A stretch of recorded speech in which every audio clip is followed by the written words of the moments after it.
Okay, so today is another day. I'm thinking, so today what I'm thinking about for, talking, this really is part of the series, Witch Basics. And I have two things that I'm thinking about. So they may or may not be connected. The first one is this idea of the word witch, which I have always found myself not quite aligning with. And I have been using it recently, and it still doesn't fit completely for me. And I'll tell you why. So, for me, I feel like my practices, magical practices, sacred practices, uh, healing practices, any of the things, they feel much more ingrained in healing work and ancient practices and connecting to guides or downloaded wisdom. I don't know if I'm being clear because it's hard for me to verbalize all the things that I do. And the word witch doesn't quite have the same frequency that I feel in the work that I do. The word witch is it's a label, but it's also something that if we understand, the history of the word, it has shown up through many centuries in, I don't know, I think it goes beyond Western culture. I think that they've seen it in other cultures, but it wasn't necessarily a positive thing. It was more like this wicked witch or the hex of the witch. And it was more of a derogatory thing from my understanding, from what I have read. And from what I know, it wasn't until the 60s or 70s and the women's movement that took the word and added power to it. And so instead of it being a place of shame, they took it into ownership to a place of power. And that I'm all for.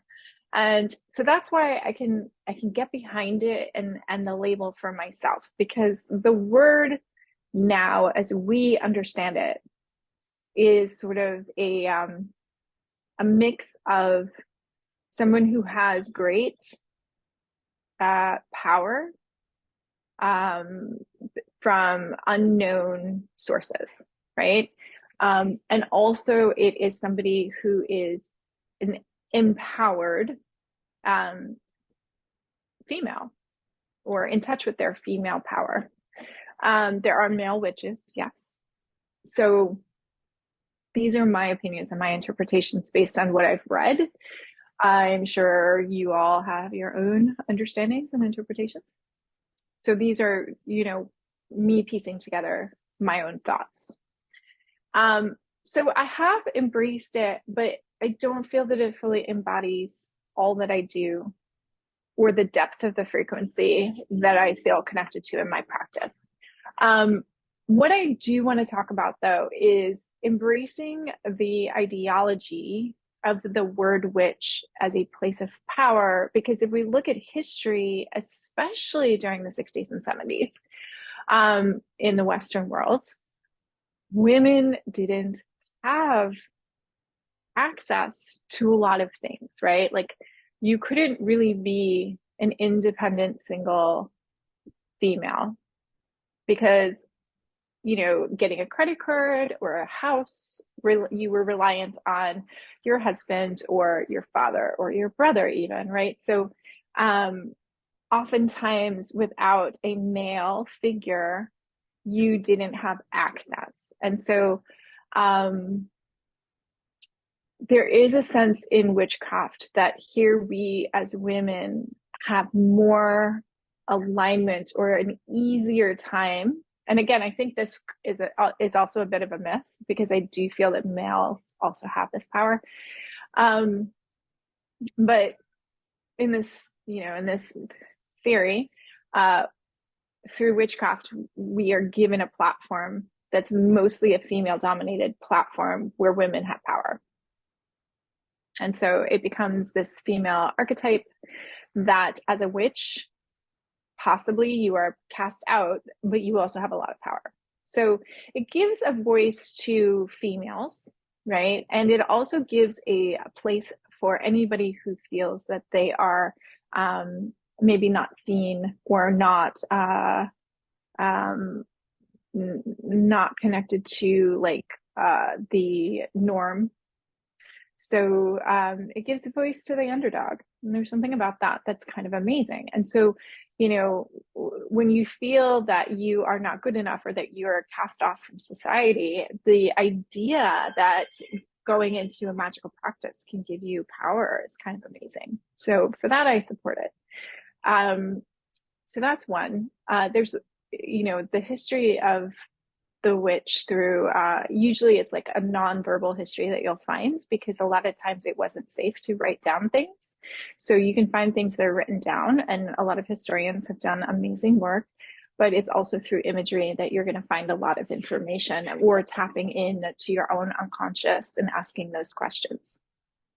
So that is I guess one part that I want to talk about is just that female archetype. So when looking through history for yourself, when you're starting out, what I would say is like start by just finding female archetypes, goddesses, or women in history that you connect to and doing research on them. Because as I always say, if there's an interest, like if you find yourself connecting to a certain archetypical goddess, female, feminine energy, and you start to follow the trail, there's going to be information in that for you, right? So there's going to be something about that particular female that whatever she might be doing or lesson she's going through or power that she represents, you can connect into that. And then you can usually by connecting into that and learning more about it and doing practices that honor her, you will deepen your own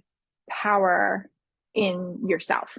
And by doing that, you open up the canister, like you start to open up the pathway to really receiving some of this knowledge and some of this ability. So I would say that is an amazing place to go. So start with maybe researching one female and then seeing where it leads you, or maybe you have one and then you have another, whatever it is for you. Some people like, there's a lot of card decks, a lot of oracle decks based in female deities, and you can start to choose the deck and let it speak to you and choose for you if you don't have somebody come to mind, or you can read books. There's like some amazing books out there about female archetypes, and just sort of see where it leads you. So that would be my message for this week.